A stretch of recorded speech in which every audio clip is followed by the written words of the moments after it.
तो बाजार में जो हाल ही में एक बड़ा भूचाल आया, सेंसेक्स 850 पॉइंट से ज्यादा गिर गया। आखिर हुआ क्या? इस भारी बिकवाली के पीछे की असली वजह क्या थी? चलिए आज इसी को गहराई से समझते हैं। तारीख थी 23 अप्रैल 2026। ये दिन दलाल स्ट्रीट के लिए वाकई एक बुरे सपने जैसा था।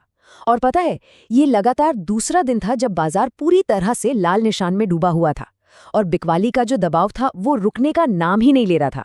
सेंसेक्स 852 अंक नीचे। देखिए, ये सिर्फ एक आंकड़ा नहीं है, ये तो निवेशकों के भरोसे पर एक बहुत बड़ी चोट थी जिसने पूरे मार्केट के सेंटिमेंट को बुरी तरह हिलाकर रख दिया। और ये गिरावट सिर्फ सेंसेक्स तक ही सीमित नहीं थी। निफ्टी 50, सेंसेक्स, बैंक निफ्टी, आप किसी भी बड़े इंडेक्स को देख लें, सब के सब लाल निशान में बंद हुए। मतलब साफ है, ये बिकवाली चौतरफा थी, किसी एक दो सेक्टर की बात नहीं थी। लेकिन असली सवाल तो ये है कि आखिर वो कौन सी वजहें थीं, वो कौन सी ताकतें थीं जिन्होंने मंदड़ियों को यानी कि बेयर्स को बाजार पर इतना हावी होने दिया। चलिए एक एक करके इन कारणों को समझते हैं। तो देखिए, इस गिरावट की सबसे पहली और सबसे बड़ी वजह थी ग्लोबल प्रेशर। इसका असर हमारे मार्केट पर बिल्कुल एक डोमिनो इफेक्ट की तरह हुआ। आप जानते हैं ना, जैसे एक डोमिनो गिरता है और फिर लाइन से सारे गिरते चले जाते हैं, बिल्कुल वैसा ही कुछ हुआ। तो देखिए ये पूरी कड़ी कैसे जुड़ी है। सब कुछ शुरू हुआ हॉर्मुज़ जल डमरू मध्य में बढ़े जियोपॉलिटिकल टेंशन से। अब जैसे ही वहां तनाव बढ़ा, कच्चे तेल के दाम आसमान छूने लगे और जब तेल महंगा हुआ तो उसका सीधा असर पड़ा हमारे रुपए पर। वो कमजोर हो गया और बस जैसे ही रुपया कमजोर हुआ, विदेशी निवेशकों ने पैसा निकालना शुरू कर दिया। $100 प्रति बैरल। भारत जैसे देश के लिए जो अपनी जरूरत का ज्यादातर तेल बाहर से खरीदता है, ये आंकड़ा किसी खतरे की घंटी से कम नहीं है। सीधी सी बात है, कच्चा तेल महंगा मतलब महंगाई बढ़ेगी और असर हम सबकी जेब पर पड़ेगा। तेल की बढ़ती कीमतों ने हमारी करेंसी पर भी जबरदस्त दबाव डाला। नतीजा, भारतीय रुपया अमेरिकी डॉलर के मुकाबले 94.20 के एक बहुत ही अहम साइकोलॉजिकल लेवल से भी नीचे गिर गया। ये हमारी इकॉनमी के लिए बिल्कुल भी अच्छा संकेत नहीं था। और इसी कमजोर रुपए का नतीजा था FII सेलिंग। FII यानी फॉरेन इंस्टीट्यूशनल इन्वेस्टर्स। ये वो बड़े विदेशी निवेशक हैं जो जब भी रिस्क बढ़ता हुआ देखते हैं या रुपया कमजोर होता देखते हैं तो वो फौरन अपना पैसा मार्केट से बाहर खींचने लगते हैं।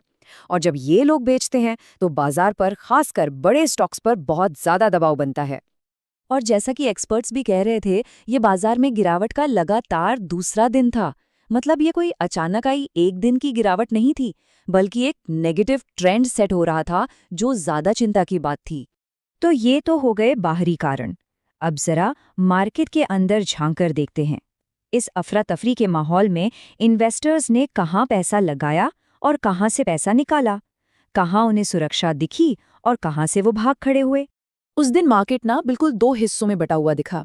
एक तरफ थे वो सेक्टर्स जिनकी सबसे ज्यादा पिटाई हुई, जैसे बैंकिंग, ऑटो और रिटेल, और दूसरी तरफ थे वो सेक्टर्स जहां लोगों ने अपना पैसा पार्क किया, यानी सेफ हेवन्स।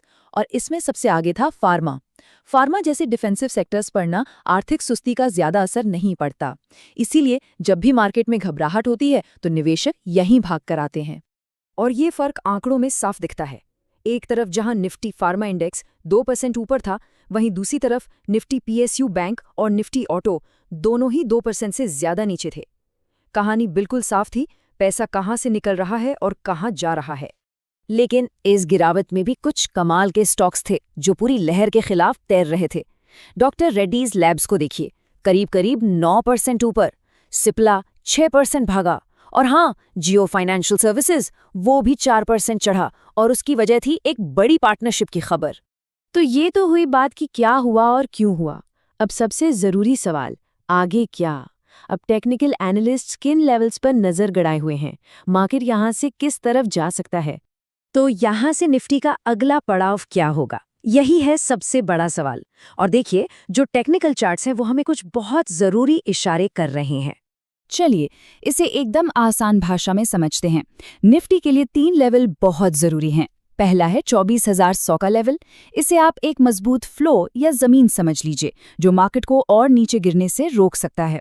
फिर आता है एक गैप जोन 24,145 और 23,907 के बीच का एरिया। ये थोड़ा ट्रिकी जोन है, यहाँ मार्केट में उतार चढ़ाव देखने को मिल सकता है। और सबसे ऊपर है एक छत यानी कि रेजिस्टेंस, जो 24,250 से 24,310 के बीच है। मार्केट के लिए इस छत को तोड़कर ऊपर जाना एक बड़ी चुनौती होगी। तो बॉटम लाइन क्या है? बॉटम लाइन ये है कि जब तक निफ्टी 24,300 के उस ज़रूरी लेवल के नीचे है, तब तक मार्केट का मूड, मतलब जो सेंटिमेंट है, वो कमज़ोर ही माना जाएगा। तो एक तरफ है मार्केट में इतनी बड़ी गिरावट और दूसरी तरफ है कच्चे तेल की बढ़ती कीमतें। ऐसे में सबसे बड़ा सवाल यही उठता है कि क्या अब वो वक्त आ गया है कि अपने पोर्टफोलियो को थोड़ा सुरक्षित बनाया जाए? क्या ये एक डिफेंसिव रीबैलेंसिंग का सही समय है?